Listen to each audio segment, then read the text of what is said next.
guess let's get started. Sorry about the small room, but it's great to be here in London.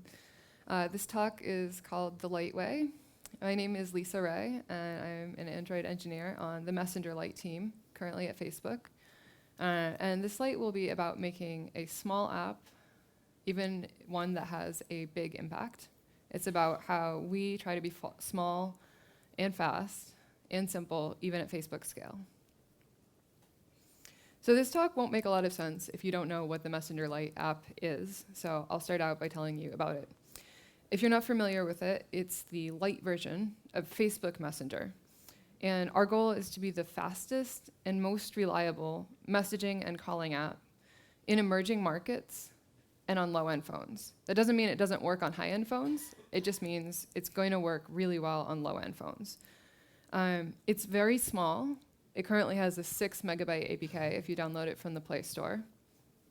And it has a lot of users.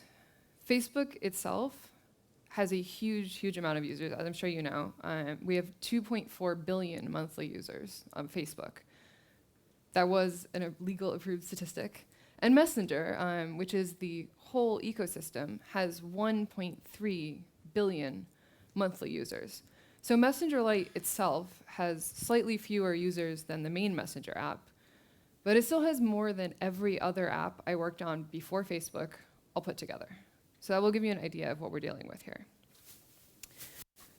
The thing that's really interesting about Messenger is that Messenger Lite is that it's very like other normal Android apps outside of Facebook. It's very close to the Android system, and this is going to be a lot of what I'm talking about, how we've managed to handle this type of scale and this type of reliability while being a bit different from the rest of what you might expect from Facebook. So the purpose of giving a talk is usually to tell people that you've found the right way to do things. But what I've found is that there is no single right way to build apps, either within the same platform, like Android, or within the same company, or even if you're showing exactly the same content. So when I first started at Facebook, I asked a lot of questions about why things were different. And what I heard back was, well, but that doesn't work at Facebook scale. And I found that for a lot of answers, that was true. Some of the things I heard this quote attached to in my first couple weeks at boot camp were the version control system I'd used for my whole career, Git, the build system, Gradle, the new programming language that I had just fallen in love with, the standard UI layer of the operating system that I worked on, or even just having a release cycle at all were too limiting. And so instead, we were using Mercurial. For building, we're using Buck. We have a giant mono repo. For language, it was back to good old Java. For drawing, we were using Litho and the Yoga layout framework. And for lots of screens, we needed React Native because we had to unbundle from the release cycle for APK size, for logistical reasons, for speed of iteration, really whatever. And for good reason, because this kind of scale is no joke. I do want to speak very briefly to the Kotlin question because it's the #1 question I've gotten in the recruiting booth so far. We are writing Kotlin today, and we will write more in the future. It's just taking some time. So we are writing all our tests in Kotlin right now. But one thing I did find, even during boot camp, I got to poke around a lot, and I discovered that Android development inside Facebook is still a rich ecosystem with lots of individual per-app decisions. For example, Instagram has this hand-curated code base that started before they were acquired, and it still doesn't share all of its code with Facebook. Oculus, for example, is Android-based. WorkChat is another messaging app that's also not sharing code with Messenger Lite.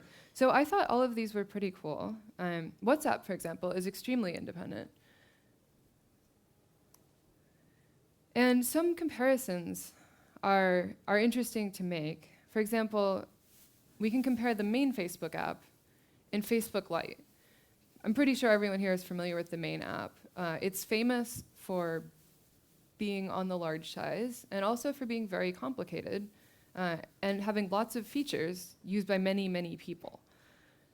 But technically, these two apps, Facebook and Facebook Lite being our sister app serving the newsfeed, these two apps are technically serving the same content, but in really different network conditions to different devices and using different technologies. So the main Facebook app is mostly a native app. Parts of it are using React Native. They both use Litho and the Yoga layout framework. But as you know, the Facebook app is larger and FB Lite is extremely small. And that's because FB Lite is built usually mostly using server-driven rendering. So the app itself is more like a rendering engine, and most of the work is done on the server. But the most interesting comparison to me here is between Facebook Lite and Messenger Lite, because these largely serve the same audience, which is emerging markets, but they use, again, really different technologies. And the question why is because of their use cases. So newsfeed is about browsing, whereas messaging can be thought of more as a utility. A user might browse newsfeed for several minutes at a stretch, but a user of Messenger is going to jump in and out, launching the app several times a day, usually when they get a notification. And messaging always, always has to work offline. So these are restrictions you don't have on a user who wants to browse newsfeed, who usually wants it up to date and may not even care if they can see the old content at all. So our number one priority on Messenger Lite, after send reliability, which of course is our true number one priority, is app startup speed. So that's the most important metric for us after send reliability. We measure the time from when the app starts to when the user can meaningfully interact with the UI. And we also need a tiny APK install size, because if it gets too big, some users can't even install it on their phones. But there's also a big correlation between APK size and performance. You could give a whole talk on this, but very, very generally, the larger your app, the more code and resources that you have to load. So keeping the APK size down is really crucial for us on all devices. To solve these problems of speed and reliability with constrained devices and spotty network access, we've developed a native app with a strict architecture pattern that we call database first. For us, this means that the database is the source of truth. It's the first step in the path that our data takes. And also, the database is conceptually the most important part of our app. It's basically the core of our app. So with mobile apps today, there's a typical pattern you'll see in the wild. Data lives on a server somewhere. You download it, it gets written to the database, and when you're ready to show it on screen, you transform it to the shape you need, and then you display it. You could call this transformed data a view model. And this gets a bit more complex. I think you can ask this as an interview question. You can start caching the transformed data. Maybe you can go directly from the server to the UI the first time. But generally speaking, this is the shape we're taking. In the database first pattern, we switch this order. When data comes from the server, we first transform it into a view model before writing it into our database. So our database contains extra columns and lots of extra information about visual rendering. If this sounds crazy to you, I'm going to explain a little more with examples in a bit. But when we fetch from the database, what this lets us do is there's almost no calculation. We can simply just draw the data on screen. So in this way, our UI is a super light wrapper around the database. And with this pattern, we have an opportunity to do more efficiently. So why does the transformation have to take place on the client after all? Could we transform our data to the right way before it comes from the server at all? Maybe we can have a custom server, so we only download exactly what we need. This transformation could now be written in PHP, because that's what Facebook uses on the back end. Or what couldn't be done on the server could be packaged with the database engine on the client. And all this business logic of how to display server data could now be shared between clients. And I'm talking about not just between iOS and Android for Messenger Lite, but it could be shared within the Facebook ecosystem. Everywhere we need to display a message, whether it's, say, in work chat, or it's in the main Messenger app or Messenger Lite, Or maybe if we need to show one in the main Facebook app, we could write this once. So that's pretty powerful. All right, so these architecture diagrams are kind of high level. So these are some concrete examples of how this helps rendering be fast in our app today. And my first example is these group chat titles. So a group chat can have a custom title, but the one I'm showing you is not. It's just a group of a lot of my friends in New York we use to send memes. So on the title, on the server, the title of this is either just null or empty. Eventually what we want is for it to display the names of all of the participants in a list like these, but traditionally these are in a separate database table, like our contacts table. So what we'll do is at database write time, when we get a new message, we'll gather all of the data we need, meaning all of the names of all the participants, concatenate the names, and then write them in our message table as the thread title. So this means at draw time, we don't have to do a join. We can use a simple select statement and have a really super fast query. The one thing that we do at draw time is comma truncation, which is adding the +7 to this list. Why don't we do that beforehand too? We know how wide the screen is. Well, the answer is because of landscape mode, or because of multi-window, or because of system font size changes, or anything else that could change at runtime the context of what we're displaying. So we try and do the bulk of transformation ahead of time when we can, but we do leave some last details which are dependent on this display context, or which we expect to change very frequently for some reason. So for example, timestamps. We could format all of our timestamps ahead of time in the database too, but we know that the timestamps you're most likely to look at are the most recent ones because they're at the top of the list. And they say things like just now or 3 minutes ago. So they're literally going to change every minute. With these numbers, it's not as worthwhile to do background calculations. It might be wasteful of your battery to constantly recalculate them in the background, to have them ready when we don't know if you're going to look at them. So sometimes when people hear about this philosophy, they think we're doing absolutely everything ahead of time, and they think of obvious examples that seem like exceptions. Well, so they're exceptions for us too. Another example is group images. The name our designers have for this component is a face pile, which I think is kind of fun and evocative, because it's literally just a pile of faces. But anyway, the naive approach here to make a group image would be to store 2 URLs in the thread table, like person 1 and person 2. And at draw time, we'd layer 2 image views on top of each other, loading a picture into each and rounding each bitmap. But instead, we try and think about this differently to have less work to do when we're drawing the UI. So when the list of participants in a group changes, and we determine that we have to update the group image, we go in the background, we create a new bitmap, and we draw this composited face file. We download 2 images and draw them to the bitmap, and then save that bitmap on disk. Then, at draw time, all we have to do is read from disk and render it. So there's no bitmap operations on the main thread. It's much faster. And our UI is now simpler because it doesn't know any difference between a single person's profile picture and a group one. And message bubbles are another great example. If you look closely at this example, you'll see that the corners of the messages are rounded or pointed to form visual groups with each other. And this indicates the messages were sent in time proximity to each other, so to create a burst of messaging. Because this depends on the elapsed time between messages, the only way that we can really calculate whether to round a message's corner is by referring to the previous and next message. And as you can imagine, this could make things complicated for rendering the list, for things like diffing, as well as just keeping your data simple. So what we actually do is that when a new message comes in, instead of messing around with this at draw time, when we get a message asynchronously in the background, we look at its next and previous in the database, and we write bitwise flags about how to render all of them into a database column. So at render time, all we're doing is this simple bitwise operation.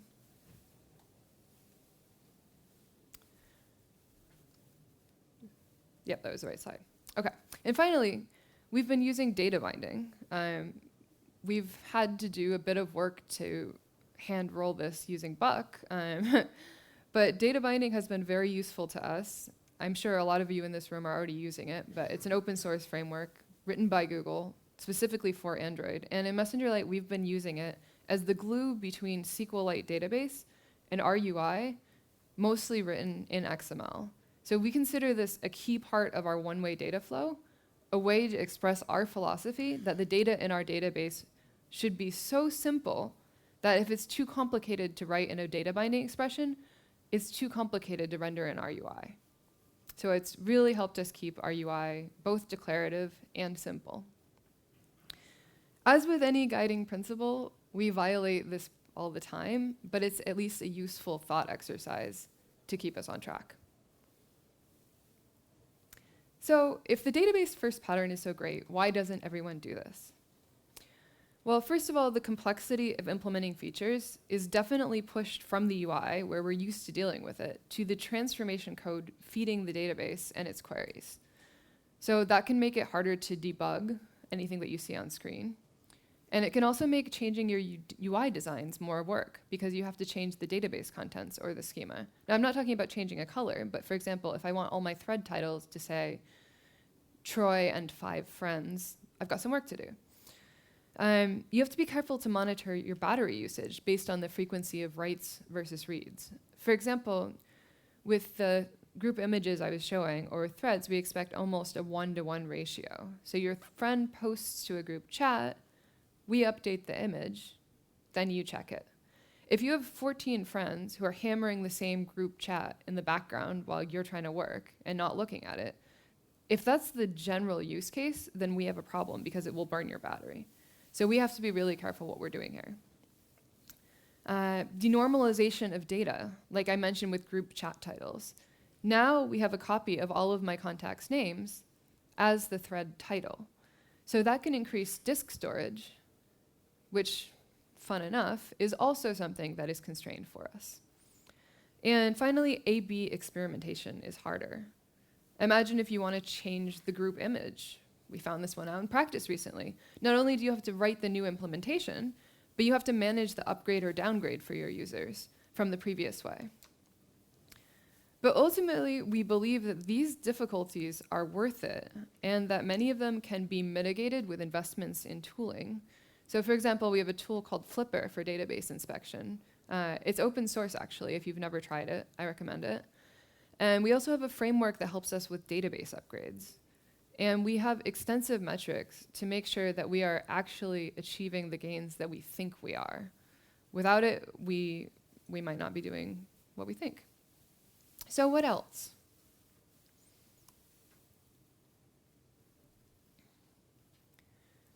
I mentioned that we try to keep things very close to the Android system. And this is harder than it sounds. Because at Facebook, we have the luxury of thousands of talented engineers, and we can basically reinvent or improve on any system we want. So we have tools like React Native and Litho, server templating, all ways that we can choose to avoid using the provided UI layer in Android, which isn't perfect, or that we can smooth over its edges. The problem is that none of them are free in terms of APK size or in terms of startup costs.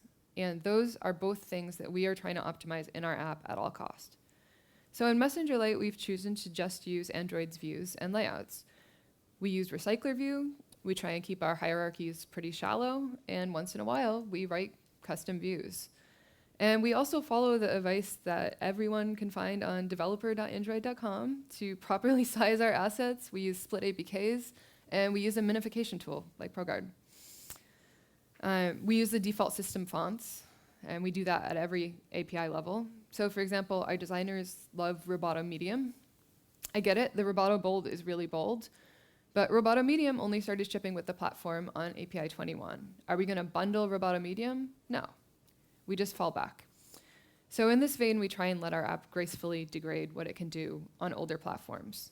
We don't go to lengths to backport elevations or animations either, because we feel that that would just result in more code, and it wouldn't serve the main purpose of our app, which is to be a messaging utility. And we try and have a partnership with design to keep this going. In the early days of Android, I'm sure there's some people in here who remember, there was basically a perfect storm for app design. All the system widgets were super opinionated, like the orange highlights on gingerbread or those neon blue with hollow. And at the same time, at least in the US, there was a lot of pressure to look a lot like an iOS app. So all the Android apps that could afford it were rolling their own widgets. But today, with material design and the design support library, the default widgets are pretty thoughtful and they're also quite customizable. So we are working with Facebook Design to make sure that the designs they come up with accommodate what's provided from the design support library or the Android system. And the result is less customization and less code. So it's really a culture change driving code, which I find pretty cool. And next, we limit our dependencies. I think it goes without saying we're not using Guava in this app, but we also try to use architecture patterns without depending on infrastructure. And this means that we're not coupled in the case that someone else decides they want to make their library larger, which is pretty much inevitable. So for example, we're not using a formal dependency injection framework. I just saw some slides seeing that Google recommends Dagger for every app, but then I saw one that says for medium apps, Dagger, for large apps, Dagger, for small ones, Dagger, or you can use manual dependency injection or a service locator. I was happy to hear that because we like to think we're a small app. Facebook also has its own dependency injection framework, but we chose not to use any of these. Instead, in some cases, we use code generation to accomplish the same decoupling that you could accomplish with DI. In other places, we have singleton providers. Why do we do this? The dependency framework is itself a dependency. It's not free. It comes with its own APK size hit, and it generates code. It also makes it too easy to take dependencies. It can make it unclear where they're coming from and how many you have. So we think it can encourage this reckless or complicated dependency graph.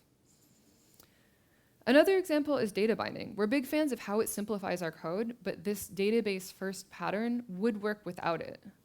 We're currently the only team using it at Facebook. So if we want to share our code with other apps, we might decide to remove it one day in order for our code to interface better. Or we might decide not to expose the dependency. Modularity is another big principle of ours. And one way we enforce it is through generic interfaces for common tasks. So for example, right now, we're using Picasso for image loading, which is an open source library by Square. Before I joined the team, probably back in 2015, we tried out Fresco, which is another open source image loading library, but written by Facebook. At that time, we ran production tests of both libraries, and we concluded Picasso was still performing better in our use case, possibly because Fresco does a ton of extra stuff we didn't need, like progressive loading or animated GIFs. But honestly, I wasn't there. I just actually saw a talk on this. Fresco has been through a big rewrite, and it has evolved, including principles that are really dear to our hearts, like modularity and performance. So it's on our to-do list to try it again in a few months. The best part of this approach is that we can always have the library that works the best for us. So for example, if Picasso has new releases, or something changes in our app and its performance is no longer acceptable for us, we can switch to Glide, for example. And that's a powerful tool for us. Another example is that we recently swapped our database implementation.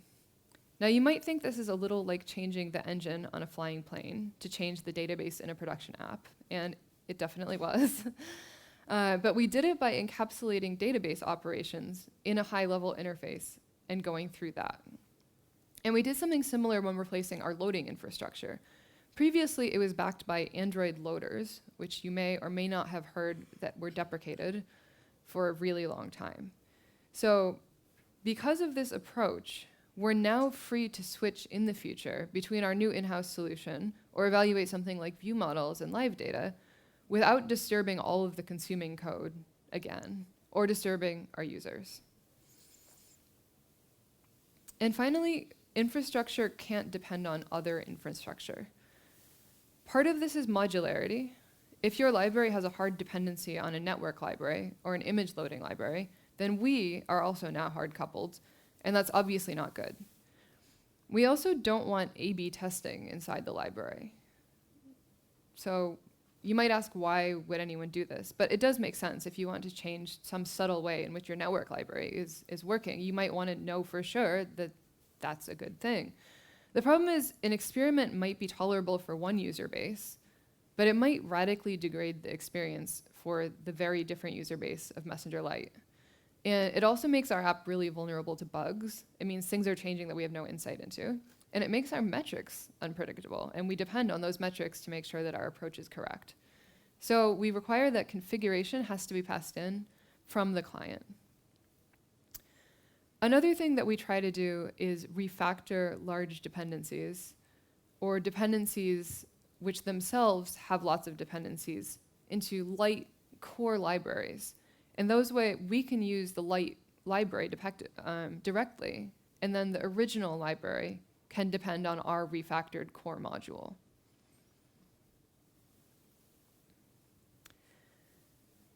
At Facebook, as I've talked about probably about 5 times, we love data and we love experiments. But on the flip side, in Messenger Lite for a long time, we didn't even have an A/B testing framework. We do now, and I'm super happy about that, but we try and think about things differently. We try and experiment only when it matters the most. So as part of this, we prefer kill switches, basically on or off for a single feature. With this, you can still evaluate their effect, and you can still do staged rollouts. But by implementing a single feature and evaluating it on its own merits, you produce one code path, so less complexity, and overall less code.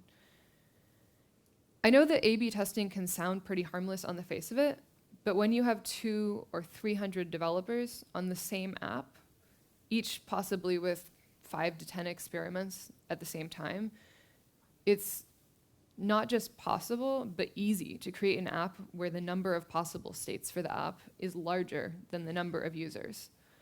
Meaning each user of your app could be experiencing a unique state. I don't think I have to tell you how difficult that would make to test your app or to debug it. So I'm not saying this is the case in other Facebook apps, I'm just saying it's possible and easy to get there. So by limiting ourselves in this way on Messenger Lite, we don't even approach this.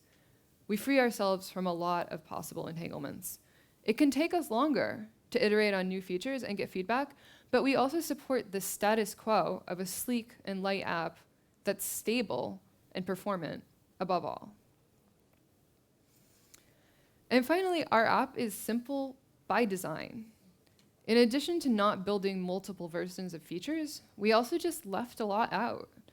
This is such a basic thing that I hesitated to even make slides for it, but here it is. We left out a lot of features that are present in Messenger when we built Messenger Lite.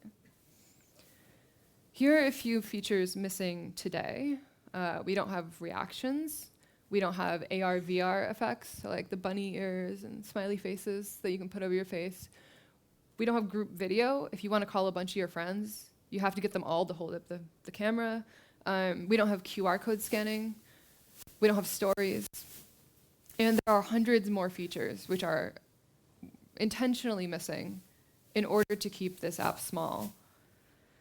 So every new feature that comes into Messenger Lite has to obey a binary size budget, meaning we actually negotiate over these. And we also have to ensure that it doesn't regress any performance bar.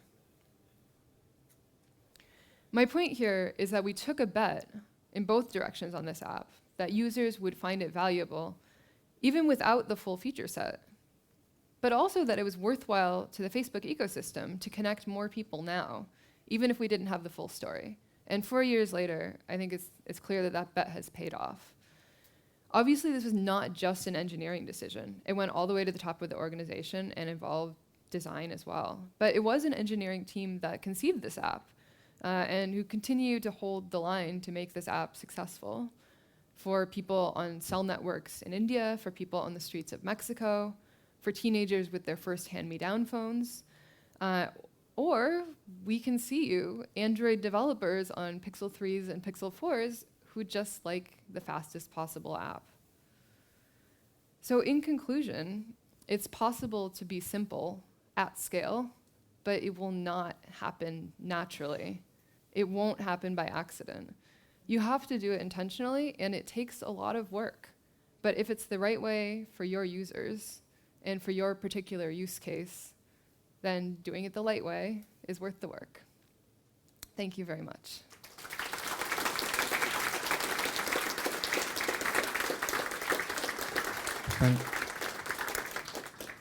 And I think we have some time to take Q&A after this. Yeah, does anyone have any questions at all?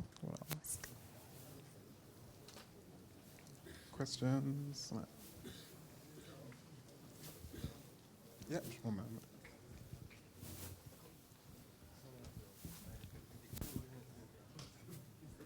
Hi, so you mentioned that you chose to leave a lot of features out of the Lite app. Mm-hmm. Have you thought about moving those features to like Android dynamic features? So this means like Yes. to download them later on demand if the user specifically clicks on a button or something? Yes, so we have thought about, well, in general, actually, there's a larger concept that we subscribe to that we call pay for play, which is that we don't want any feature initialized until the user actually wants it. So we don't pay. One of the problems with dependency injection is that you can end up initializing things before you mean to. So we try very, very hard to make sure that even the features we have in the app aren't initialized, or we don't load things for them, such as the graphic assets, until they're actually needed. But in the larger sense, yes, we have our own dynamic loading system, which is similar but different to the standard Android dynamic features. And we are not currently using it, but it's something that we wouldn't rule out in the future. Okay, thanks. Mm. Any other questions at all? No? Okay, well. Do you use in-memory databases? We do not currently use an in-memory database. Thanks. Mm-hmm. Any other questions? No? Okay, well, let's give a round of applause to Lisa. Thank you very much.